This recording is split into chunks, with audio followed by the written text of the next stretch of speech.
জামাতের আমির আমার অত্যন্ত পছন্দের বড় ভাই, তিনি 2বার বক্তৃতা দিতে গিয়ে কোলাপস করে পড়ে গেছে। এইটা কি একটা রাজনৈতিক দলের নেতার জন্য কাম্য একটা বিষয়, কাম্য ঘটনা? এর ফলে কি জামাত আগাইলো না পিছাইলো? জামাতের কি দুর্নাম হবে? উনার কি নেতৃত্বের সামর্থ্য নিয়ে প্রশ্ন উঠবে? না, এতে ওনার জনপ্রিয়তা বাড়বে। হিসাব করে দেখেন কারণটা কি।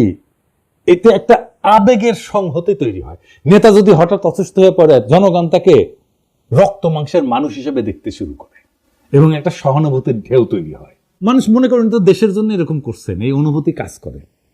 এইভাবে কোলাপস করলে তাকে একজন ত্যাগী যোদ্ধা হিসেবে তুলে ধরে। দেখো দেখো দেশের জন্য কতটা কষ্ট করতেছে, এই বার্তা ছড়ায় পড়ে। পলিটিক্সে সবাই কথা বলে, কিন্তু সবাই কথা বলার মতো থাকে না।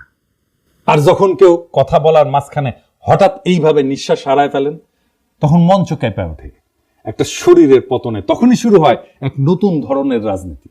না, আমরা বীরত্বের কথা বলতেছি না, বলতেছি ভাঙনের মধ্যে দিয়ে উত্থানের কথা। যখন নেতা কোলাপস করেন, তখন তিনি কেবল মাটিতে পড়েন না, তিনি পড়ে যান মানুষের হৃদয়ের গভীরে।